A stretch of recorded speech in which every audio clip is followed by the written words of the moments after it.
His smile didn't waver, but his hands did, especially when I placed the leather-bound journal on the table. "Don't touch what doesn't belong to you," he growled, not knowing whose it really was. Some secrets are heavy enough to crush a family and a corporation. I just needed to flip to the notarized page. That night, I hit the floor. The next morning, he fell from the throne he'd built with stolen money meant for dying children.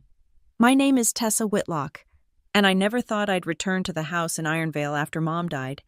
But here I was at 33, a compliance specialist at Alder and Finch BioCare, sorting through cardboard boxes that smelled like lavender and lost time. The divorce papers had been signed clean. No drama, no contested assets. Just two signatures acknowledging what we both knew. Some things can't be fixed. Marcus kept the Chicago condo. I kept my sanity. Fair trade. Grant Voss hadn't changed the lock since marrying Mom 15 years ago. His Escalade gleamed in the driveway like a chrome monument to his success in real estate development. Inside, he sat in what used to be Dad's leather chair, reviewing property listings on his tablet. "Tessa," he didn't look up. "The guest room's made up. Don't disturb my office." His office, Mom's sewing room, transformed into his command center the week after her funeral. At work, I'd been tracking anomalies in our community outreach contracts for weeks. Alder and Finch BioCare wasn't just any healthcare organization. We ran research facilities, free clinics, and Michigan's largest pediatric grant program. My job was ensuring every dollar went where it promised to go. The patterns emerged slowly, $12.4 million over 36 months, flowing to newly formed LLCs with generic names: Midwest Community Health Partners, Ironvale Wellness Initiative, Great Lakes Medical Outreach. Paper companies that contracted renovation work to the same address: Voss Redevelopment. I printed the flow charts at home, spreading them across Mom's dining table after Grant left for his Rotary Club meeting, each LLC born just weeks before receiving six-figure grants. Each one hiring Grant's company for facility improvements that consumed 85% of the funding. "Compliance mode," I whispered. Mom's term for when I got too deep into work puzzles. She'd bring me tea, remind me to blink. The yellow highlighter traced money like blood through veins. Public records showed Grant serving on the community advisory board that recommended these grants. He'd introduced the LLC representatives at board meetings, vouching for their commitment to underserved populations. My phone buzzed. Grant's number. "Family meeting tomorrow. Both my kids are flying in. Try to be presentable." His kids, Brad and Melanie, both older than me, both recipients of Grant's generous trust fund allocations, both employed by subsidiaries of Voss Redevelopment. I stared at the financial web I'd mapped. In my professional capacity, I should have reported this immediately, but something made me pause. Grant had made it clear since Mom's death. I was a temporary guest in his house. The settlement discussions always favored his biological children. The family cabin went to Brad, the investment properties to Melanie, Mom's jewelry, her books, even her gardening tools, divided between Grant's offspring while I watched. "Just papers," he'd said when I asked about Mom's personal documents. "Nothing that concerns you." But $12.4 million concerned me. Those grants were meant for children with rare diseases, families drowning in medical debt, research that could save lives. Instead, the money had renovated empty buildings, paid inflated consulting fees, and lined the pockets of a man who wouldn't even look me in the eye when he spoke. I folded the papers, slid them into my laptop bag. Tomorrow's family meeting would be interesting. Grant would sit at the head of the table, dispensing wisdom and assignments to his children while treating me like the help. He'd never suspect that the compliance specialist he dismissed as his wife's baggage was documenting every fraudulent transaction. The house creaked around me, full of Mom's ghosts and Grant's greed. Somewhere in these walls were answers about the money, about Mom's final months, about why she'd whispered, "Check everything," the last time I saw her alive. I climbed the stairs to the attic, running my fingers along the familiar wood paneling. Mom used to hide Christmas presents up here. Birthday cards, little surprises. Maybe she'd hidden something else. The floorboards groaned under my weight. Grant never came up here. Bad knees, he claimed. But I knew better. He avoided any space that still held Mom's essence.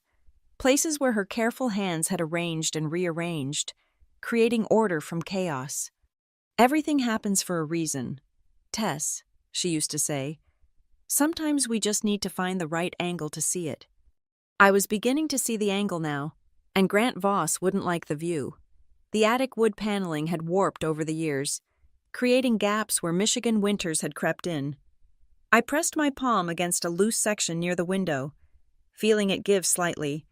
Mom had mentioned wanting to repair it, but Grant insisted on prioritizing visible improvements. The panel came away easier than expected, revealing a cavity between the walls. My fingers found something solid, a wine-colored leather journal wrapped in plastic, an envelope sealed with burgundy wax tucked inside the front cover. "What the hell are you doing?" Grant's voice slammed into me like a physical force. I hadn't heard him climb the stairs. "Just checking the insulation." I started to turn, the journal still in my hands.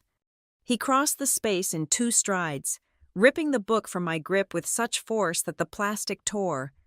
"Don't touch what doesn't belong to you." "Grant, I was just—" His shoulder connected with mine, sending me stumbling backward. My hip struck the wooden beam, sharp pain shooting down my leg. My phone slipped from my pocket, the screen shattering against the floorboards. "This is construction documentation," he snarled, clutching the journal against his chest. "My property records. Nothing to do with you." I pressed my hand to my shoulder where he'd shoved me, feeling the throb already starting. Construction documentation doesn't usually come with wax seals. His face darkened. "Get out, now!" I gathered my broken phone, each movement sending fresh pain through my hip. As I turned to leave, the journal fell open for just a moment in his hands. My compliance-trained eyes caught fragments.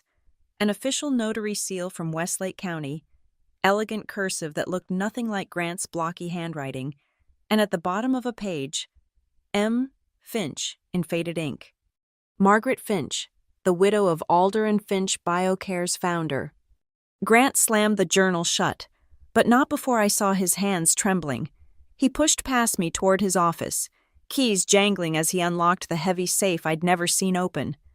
"You mention this to anyone," he called over his shoulder, "and you'll be out of this house tonight. Your mother's things can go to Goodwill." The office door slammed. The lock clicked. I limped to my room, mind racing. Margaret Finch had died 3 years ago. Shortly before the mysterious community grants began flowing, she'd been famous for her meticulous record-keeping, her devotion to the pediatric programs her husband had championed. I'd volunteered at several events she'd organized, back when Mom was on the auxiliary board. Why would Grant have Margaret Finch's journal? Why hide it in the walls? And why react so violently to its discovery? I powered up my laptop, connected to my phone's hotspot since Grant had changed the Wi-Fi password again. The Westlake County Clerk's website loaded slowly. Notary records were public information, searchable by date and name. 3 results for M. Finch in the relevant time frame, all estate-related, all within 6 months of her death. My shoulder ached as I typed, documenting everything in an encrypted file: the shove, the journal, the seal. Grant's claim that it was construction documentation, when I'd clearly seen Margaret Finch's signature. Outside my door, I heard Grant's heavy footsteps pacing his office. The safe opened and closed repeatedly. Drawers slammed. He was rattled, maybe for the first time since I'd known him. "It's not your diary," I whispered to the ceiling, remembering his words. "But you don't know whose it is, do you?" Mom used to say Grant's greatest weakness was his assumption that everyone else was as shallow as he was. He'd seen an old journal hidden in the walls and assumed it was some resident's forgotten diary, something he could claim and control like everything else in this house. But Margaret Finch didn't keep diaries. She kept records, legal documents, estate planning, evidence. I opened a new search. Margaret Finch Estate, Westlake County Probate. The results loaded slowly, but one filing caught my eye. An amended trust document, filed 2 months before her death, with several scheduled attachments marked, sealed by request of trustee. Grant Voss was listed as a trustee of the Finch Pediatric Grant Fund, the same fund dispensing millions to his shell companies. My phone buzzed with a partial notification through the cracked screen. An email from work. Reminder. Quarter-end compliance review. Monday. Please confirm all flagged transactions have been researched. I smiled despite the pain. Grant had no idea what he'd just revealed. He thought violence and threats would keep me quiet. Just another woman in his house to control and dismiss. But he'd just confirmed he was hiding something worth protecting with force. And I had the skills to find out exactly what it was. The bruise on my shoulder deepened to purple over the weekend, but my focus sharpened to a laser point. At Alder and Finch BioCare's offices Monday morning, I arrived 2 hours early, badge swiping into the compliance department while the building still echoed with emptiness. I pulled up the grant database, cross-referencing every community health initiative from the past 3 years. The pattern was surgical in its precision. Each Shell LLC appeared in public records exactly 22 days before submitting grant applications. Each listed the same registered agent. Each won approval through the advisory committee where Grant held sway. But I needed more than patterns. I needed proof. The email archives yielded gold. Grant had been sloppy, using his Voss redevelopment email to coordinate with the advisory board. I traced IP addresses, matching login times between his company account and the independent LLC representatives who pitched to the board. My fingers flew across the keyboard, building a timeline. March 2022, Margaret Finch dies.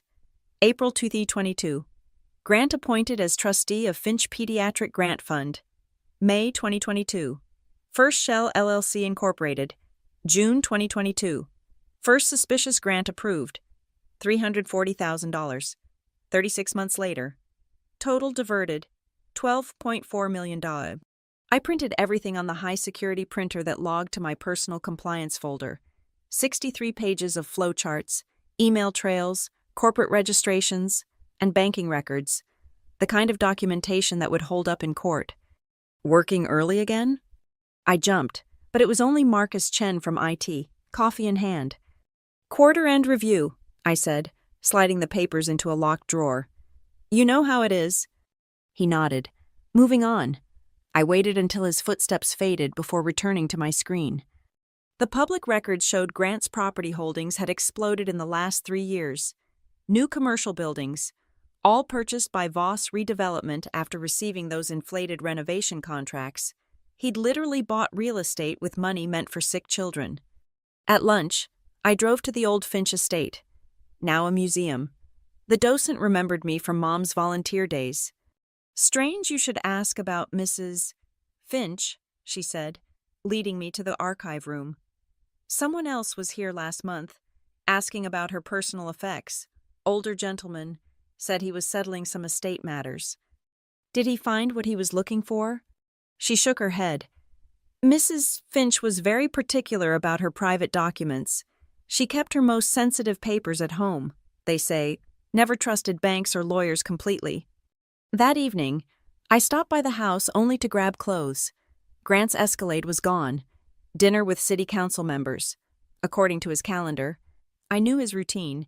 He'd be out until after 10. But I wasn't looking for confrontation anymore. I was building a case. The old warehouse Mom had used for furniture restoration still had her spare key in the magnetic box under the loading dock. Inside, dust motes danced in the fading light. I'd helped her refinish tables here, learning patience and precision. Always have a backup plan. Tess, her voice echoed in memory, and a backup for your backup. Behind a stack of drop cloths, I found what I was looking for.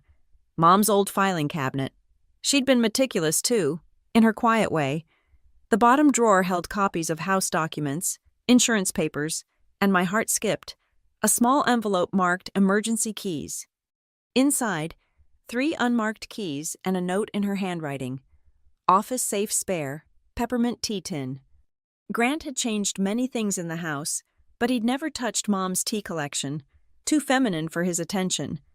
I pocketed the keys, locked the warehouse, and drove home. Grant's office light was off. His bedroom door closed. The peppermint tea tin sat exactly where Mom had left it, high on the kitchen shelf behind newer, flashier containers. My fingers found the small magnetic box attached to the tin's bottom. One key, identical to those in the envelope. 3 witnesses were better than one. I photographed everything, uploaded to my secure cloud, and texted my lawyer friend Sarah. Might need your expertise soon. Compliance case turning interesting. Her reply came immediately. Finally going after someone big? About time. I smiled, fingering the key. Grant thought violence and threats would keep me in line. He thought I was just another woman to push around, too weak and frightened to push back. But I'd spent 3 years training in compliance, learning how financial criminals thought they could hide their tracks. I knew how to follow money better than bloodhounds followed scent. And now I had the key to his safe. Tomorrow was the quarterly board meeting. Grant would present his community impact report, basking in praise for his advisory role.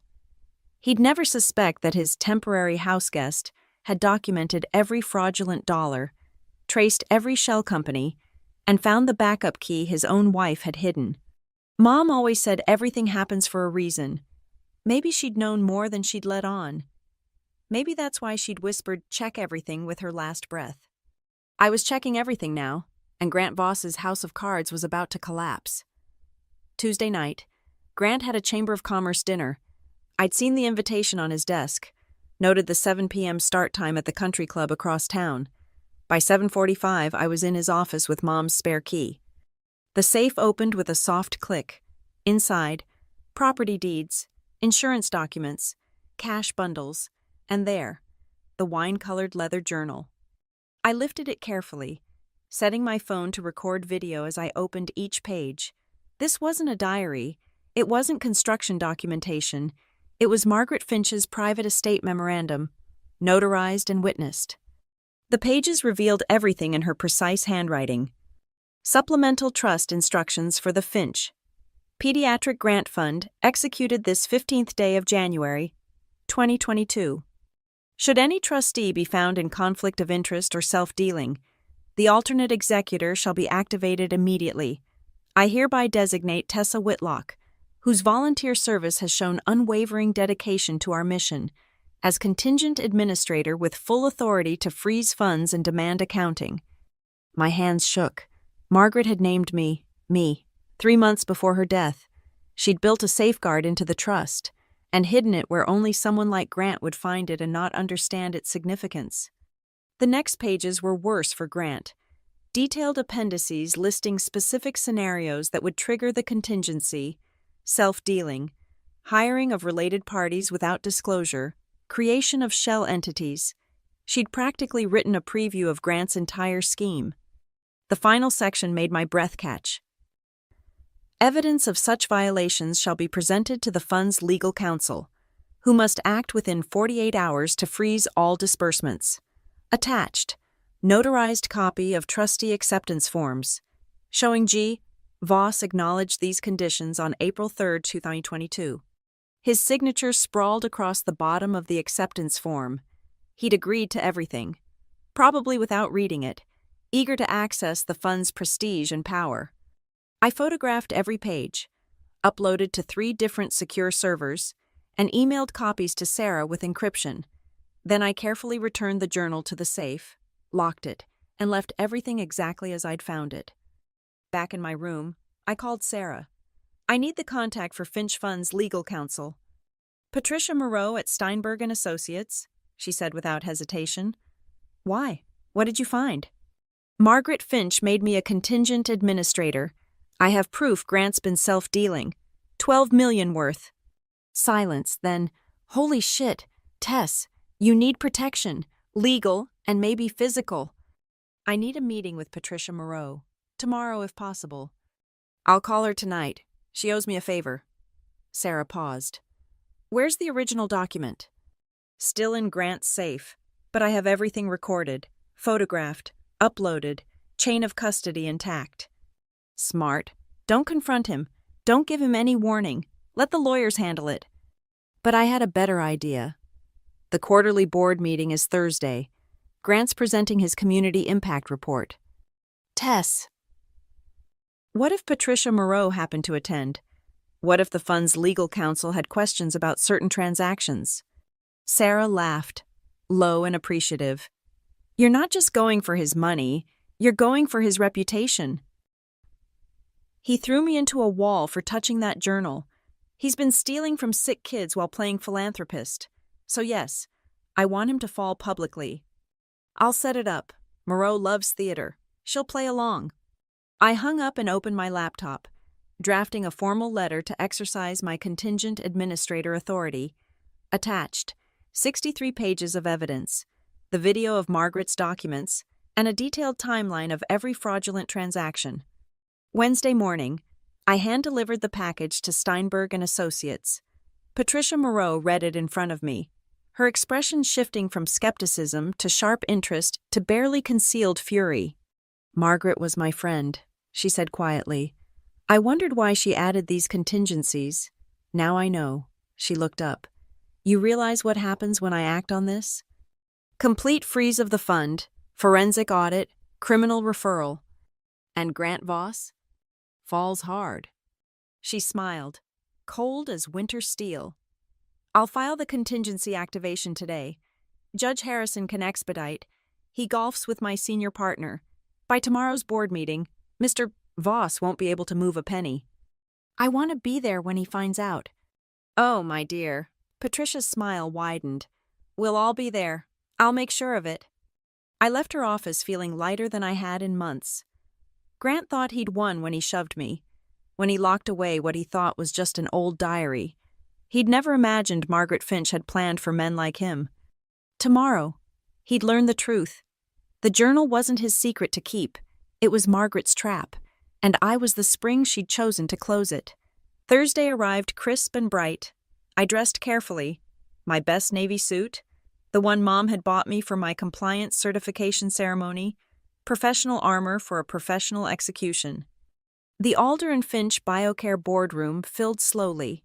I'd requested the meeting be open to senior staff and community stakeholders, a vague enough term to include anyone Patricia Moreau chose to bring. Grant arrived 15 minutes early, his confidence radiating as he glad-handed board members. Tessa? He noticed me near the back. This is a board meeting. Staff can watch the live stream. I'm here as a community stakeholder, I replied evenly, representing the Finch Fund contingency. His face went still. What? The finance committee invited me.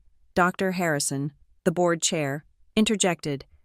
Given your excellent compliance work, please, take a seat at the table. I sat directly across from where Grant would present. He watched me with narrowed eyes, but said nothing more. Patricia Moreau entered at 9:58 with 2 associates and a court clerk. She didn't acknowledge me, simply took seats along the wall. Mayor Rodriguez arrived last, looking curious about the fuller-than-usual room. Let's begin, Dr. Harrison announced. Grant, you have the floor for the quarterly community impact report. Grant stood, clicking to his first slide. $12.4 million invested in community health initiatives over 3 years, he boomed. Transforming neighborhoods, building healthier futures. Interesting numbers, I said quietly. Every head turned. I'm sorry? Grant's smile tightened. I said those are interesting numbers. I've been analyzing them for our compliance review. I opened my folder, pulling out the flowcharts. Perhaps you could explain why 85% of those funds went to LLCs incorporated just weeks before receiving grants? This isn't the time. Actually, Dr. Harrison interrupted. This seems like exactly the time. Continue, Ms. Whitlock. I stood, distributing copies of my analysis. Midwest Community Health Partners, Incorporated May 2022, received $2.3 million in grants, paid $1.95 million to Voss Redevelopment for renovations. The building they renovated? Now owned by Voss Commercial Properties. Grant's face flushed. Those were legitimate contracts. Iron Vale Wellness Initiative, I continued. Great Lakes Medical Outreach, 17 shell companies, all following the same pattern, all hiring your company, all transferring ownership to your portfolio after renovations. This is ridiculous. I've served this community. Patricia Moreau stood. Mr. Voss, I'm Patricia Moreau, legal counsel for the Finch Pediatric Grant Fund. I received disturbing documentation yesterday that requires immediate action. She placed a sealed envelope on the table. This is a court order, signed by Judge Harrison this morning, freezing all fund disbursements pending investigation. Grant went white. You can't. Furthermore, Patricia continued, we've activated the contingency administrator clause as specified in Margaret Finch's trust documents. Ms. Whitlock, as the designated contingent administrator, now has full authority to review all transactions. That's impossible. I never agreed to. Your signature says otherwise. I pulled out the notarized acceptance form. April 3, 2022. You acknowledged all trust conditions, including contingency provisions for conflicts of interest. The room had gone dead silent. Board members stared at the evidence spreading across the table like blood from a wound. You should also know, Patricia added, that the FBI's white-collar crime division was notified this morning. They're very interested in interstate fraud involving charitable funds. Mayor Rodriguez pushed back from the table. Grant, is this true? Did you funnel pediatric grants to your own companies? Grant's mouth opened and closed. His slide showing happy children at a ribbon cutting seemed to mock him from the screen. I need to review this with my attorney, he finally managed. By all means, Patricia smiled. Though you should know your accounts were frozen as of 8 a.m., the forensic audit begins Monday. I pulled out the final document. There's one more thing. Margaret Finch's estate memorandum specifically states that any trustee found self-dealing must immediately reimburse all diverted funds plus interest. At current rates, that's approximately $13.7 million. You, Grant pointed at me, spittle flying. You broke into my safe. No need, I said calmly. You showed me the journal yourself Saturday night. When you shoved me into a wall and took it from my hands, your violent reaction made me curious about what you were hiding. Dr. Harrison stood. I moved to immediately remove Grant Voss from all positions related to the Finch Fund and Alder and Finch BioCare. All in favor? Every hand rose. Furthermore, I moved to commend Ms. Whitlock for her diligent compliance work and formally appoint her as interim administrator of the Finch Fund until this matter is resolved. Again, unanimous approval. Grant grabbed his laptop, his fake community impact reports, his carefully crafted image of philanthropic success. This isn't over. Actually, the court clerk spoke for the first time. It is, Mr. Voss, you've been served. She handed him another envelope. Grant tore it open, his face cycling through rage, disbelief, and finally, fear. Civil asset forfeiture, Patricia explained to the room. Pending criminal investigation, all assets potentially derived from fraudulent activity are frozen. That includes Voss redevelopment, Voss commercial properties, and personal accounts showing suspicious deposits. Grant stumbled from the room, through the glass walls. We watched 2 FBI agents approach him in the hallway, credentials out. The boardroom erupted in shocked conversation, but I stayed quiet, gathering my papers. 3 years of theft ended in 11 minutes of truth. The 11 minutes that destroyed Grant Voss moved like a Swiss watch, precise, inevitable, irreversible. Ms. Whitlock, Dr. Harrison called as I packed my documents. A word? I paused at the door while board members filed out, shell-shocked and murmuring. Through the glass, FBI agents were reading Grant his rights. The fund's going to need steady hands during recovery.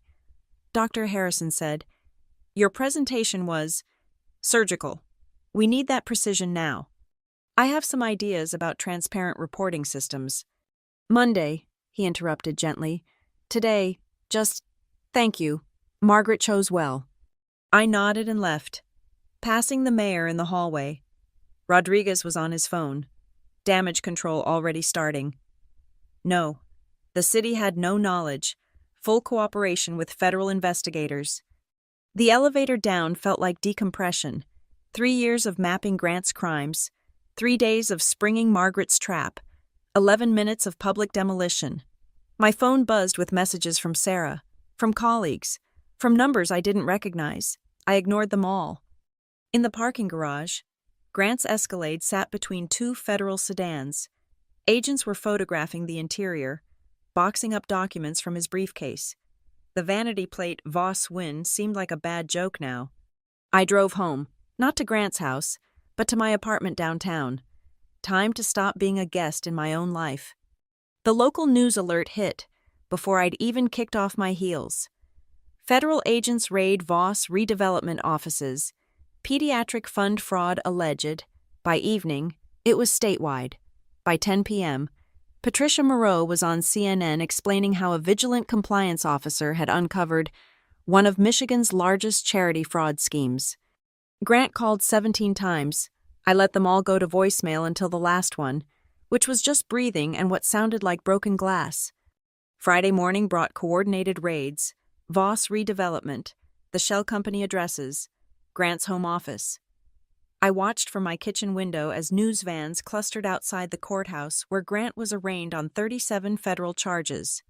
Brad and Melanie Voss gave a tearful press conference, claiming complete ignorance of their father's crimes.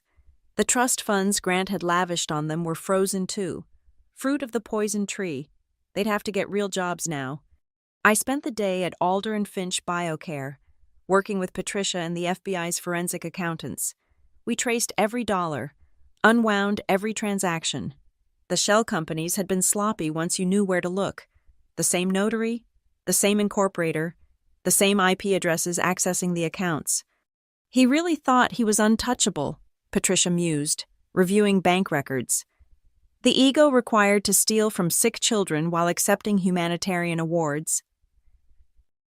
He wasn't counting on Margaret Finch playing chess from beyond the grave, I replied. Or you being the perfect piece to finish her game. She smiled. Speaking of which, there's a formal letter in your future. The Finch estate wants to thank you for fulfilling Margaret's contingency wishes. There may be a finder's fee involved. I don't want money. I want those kids to get what they were promised. They will, every penny, plus interest, plus whatever we squeeze from Grant's assets. She paused. Though you should know, Margaret's journal mentioned you specifically. She admired your integrity, said you reminded her of herself at that age. My throat tightened. I'd barely known Margaret personally, just volunteered at her events, made sure the donations were properly logged, but she'd seen something in me, planned for this possibility, trusted me to act when the moment came.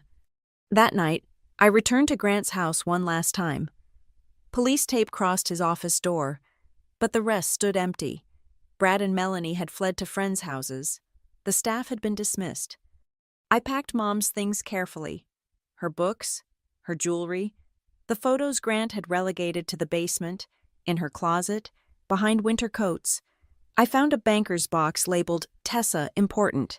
Inside, every school report card, every compliance certification, every article about my work at Alder and Finch. She'd kept it all. At the bottom, an envelope in her handwriting, for when you need to remember who you are. Inside, a photo from my first day at Alder and Finch, and a note. My daughter, the guardian. Love, Mom. I sat on her bed and cried. For her, for the children Grant had robbed, for the strange justice of it all. Mom had raised me to guard things that mattered. Margaret Finch had trusted that training. Together, two dead women had orchestrated the perfect downfall of a man who thought violence and greed were power. My phone rang, unknown number. Tessa Whitlock? This is Amy Chen from the Tribune. Could we talk about your role in exposing— No comment, I said, but gently. The story isn't about me. It's about $12.4 million going back to sick kids. Print that. I hung up, loaded Mom's boxes into my car, and drove away from Grant's house forever. In the rearview mirror, security lights blazed over his empty monument to stolen success. The real monument would be every child who got treatment because the money went where Margaret Finch intended.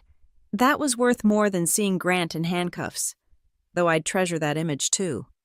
11 minutes to destroy him publicly. 3 years in federal prison. Minimum, according to Patricia's estimate, $13.7 million in restitution that would bankrupt him entirely. Mom always said everything happens for a reason. Tonight, finally. I understood what she meant. The weekend blurred past in a haze of federal interviews and evidence cataloging. By Monday, I was back at Alder and Finch BioCare, but everything had changed. My desk phone rang constantly. Reporters, investigators, board members seeking reassurance.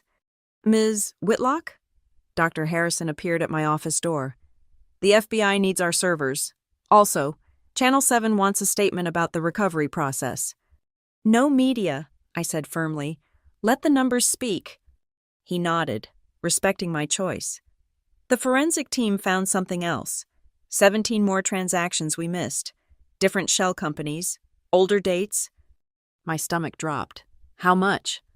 Another $3.2 million goes back 5 years. Before Margaret died. Before Grant was even a trustee. The implications hit like ice water. Grant had been stealing before he had official access, which meant...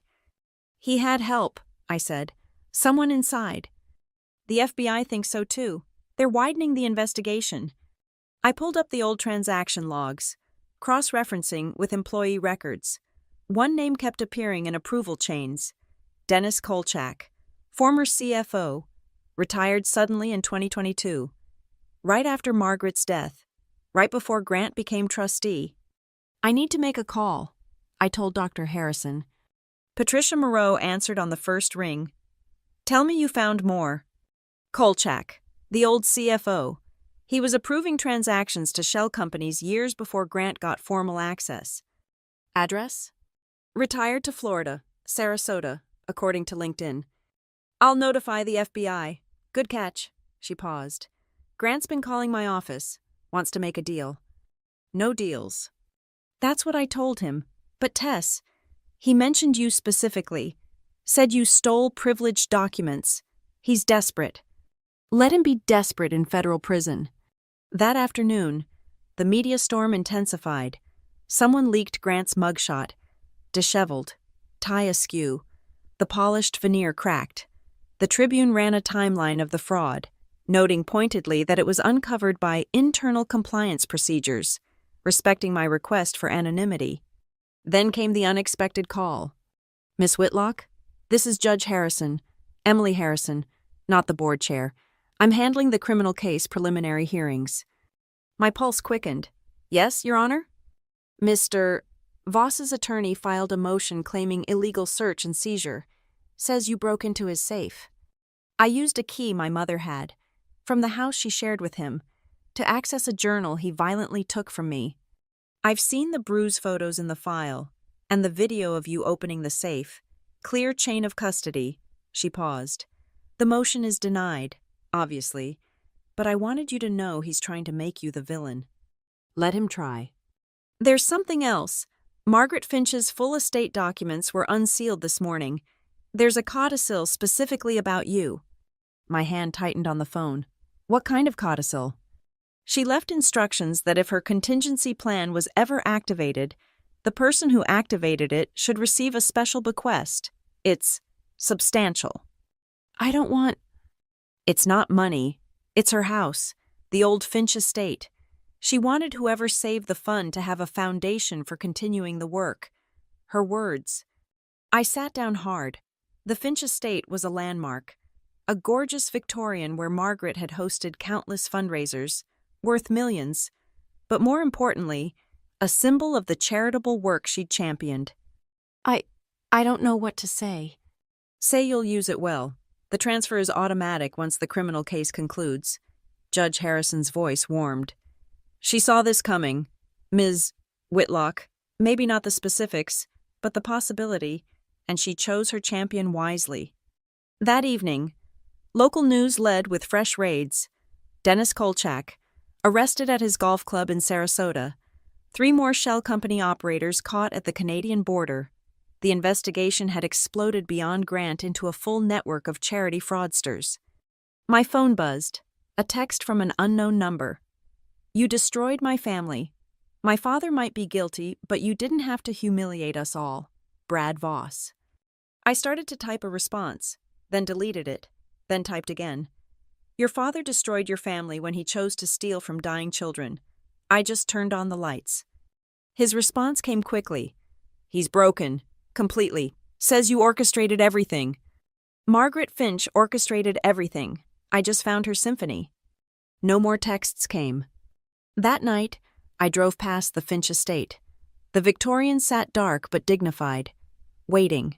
In a few months, after trials and sentencing, it would be mine, not as a reward, but as a responsibility. Margaret's final move in her chess game, ensuring someone would always be watching, always guarding. Grant had fallen for the oldest trap in the book, believing his own invincibility. He'd seen Margaret's death as opportunity, never realizing she'd planned for predators like him. Every notarized page, every contingency clause, every carefully chosen word had been a trap waiting to spring.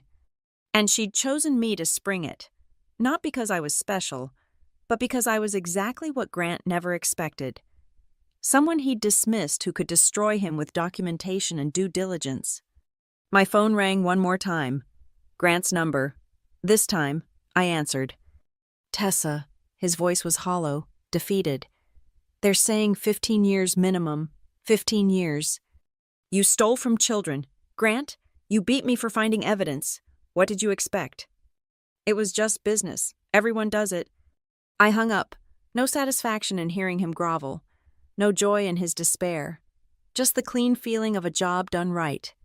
Tomorrow, the Finch Fund would reopen under new management.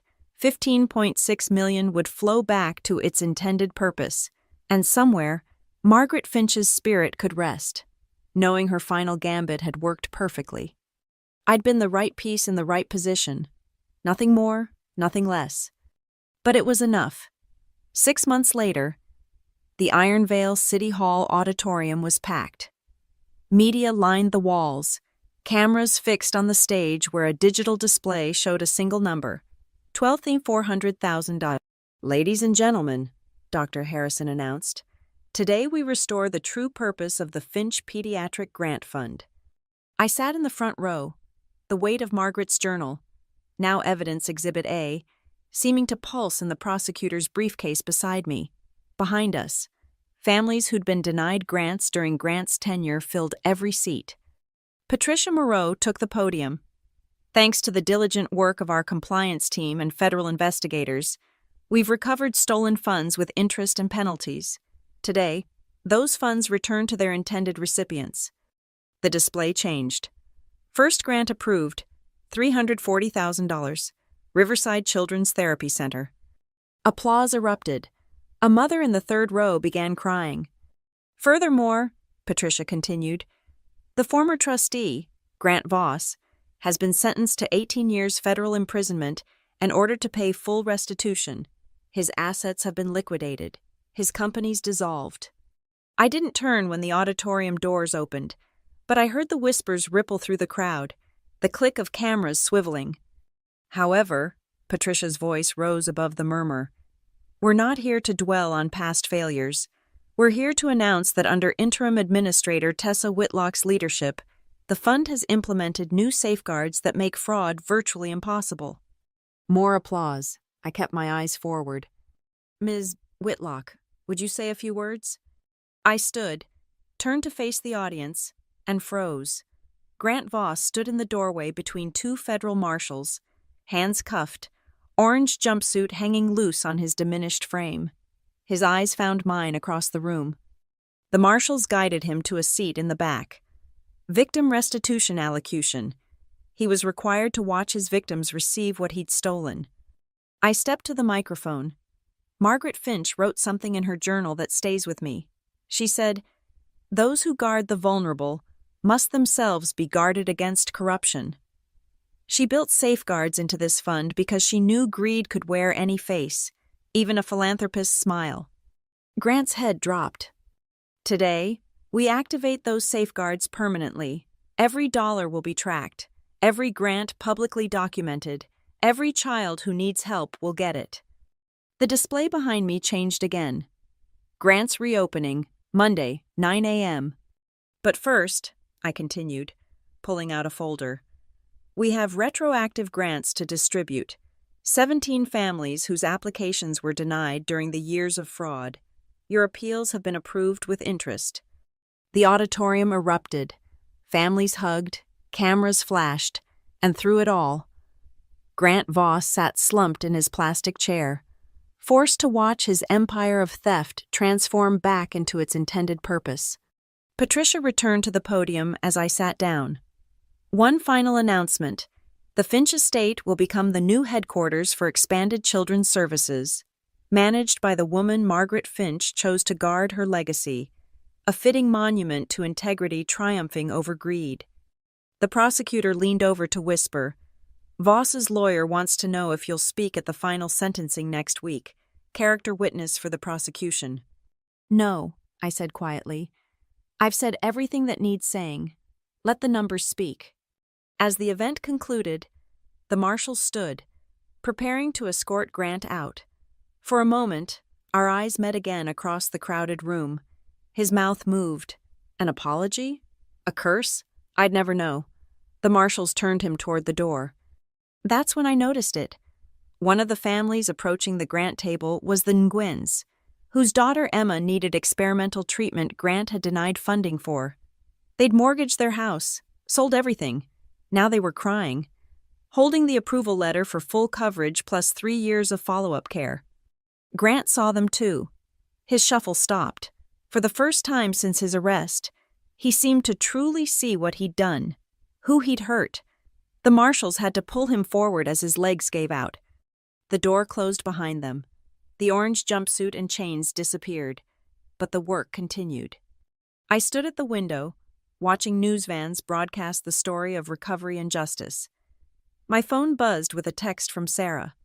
Saw the news. Margaret would be proud. Yes, she would. But more importantly, Emma Nguyen would get her treatment. 17 families would get their second chances, and $12.4 million would flow to healing instead of greed. That's all that mattered. The rest was just paperwork and patience. The Detroit Free Press photographer caught me at that window, silhouetted against the afternoon light. They ran it the next day with the headline, The Guardian, How One Woman's Integrity Saved a Children's Fund. But I wasn't the guardian. I was just the one who'd found the key, opened the safe, and let Margaret Finch's truth destroy Grant Voss's lies. In business, they say revenge is best served cold. In compliance, we know better. It's best served with documentation. Thank you for listening to this story of justice and vindication. I'd love to know where you're listening from. Drop a comment below and let's connect.